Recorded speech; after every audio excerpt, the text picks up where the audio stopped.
ভোগালী বিহু সমাগত।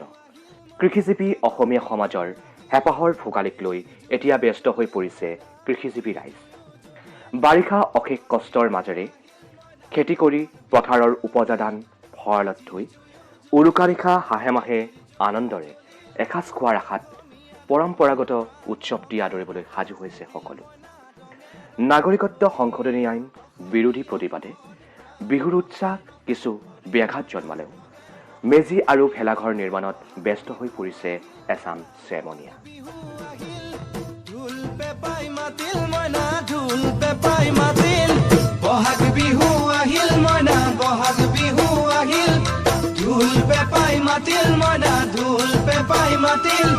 গছৰ ডালত খুলি চৰাৰ হিয়া ভঙা কান্দোন মইনা হিয়া ভঙা কান্দোন গছৰ ডালত খুলি চৰাৰ হিয়া ভঙা।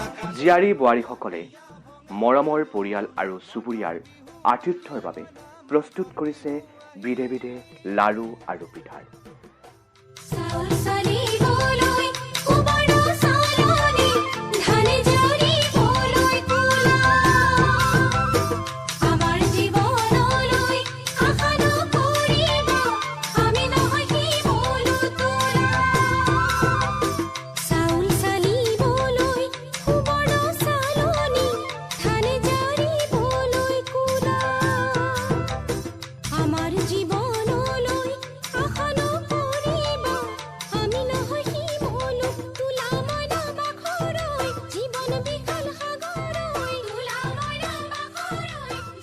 ইফালে উৰুকা নিশা উদযাপনৰ বাবে দৰং জিলাৰ ঐতিহাসিক লখিমপুৰ পুখুৰী আৰু দীঘিপাৰ পুখুৰী মীন মহলত ধৰা হৈছে মনে মনে ৰৌ মাছ, চিতল আদি বিভিন্ন প্ৰজাতিৰ মাছ।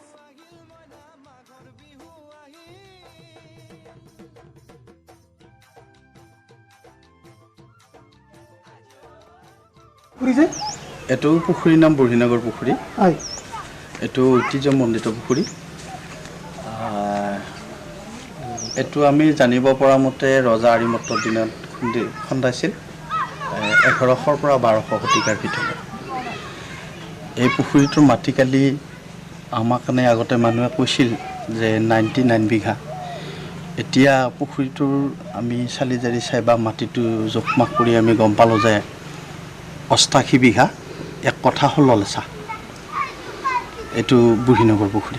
পুখুৰী বুলি আমি আগৰ পৰা চিনাকি হয়, গতিকে আমাৰ ৰাইজে যথেষ্ট দিন এনেকৈ থাকি পুখুৰীত কোনো সংৰক্ষণ নোহোৱাকৈ থাকি এতিয়া আমাৰ মীন মহল কমিটি এটা আমাৰ বুঢ়ীনগৰতে হ'ল। সেই কমিটিয়ে সংৰক্ষণ কৰি সাধাৰণভাৱে আমাৰ ৰাইজক সকাহ দি আছে।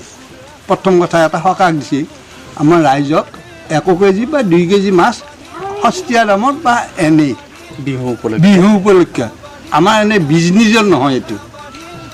অজানিতে তোমাৰ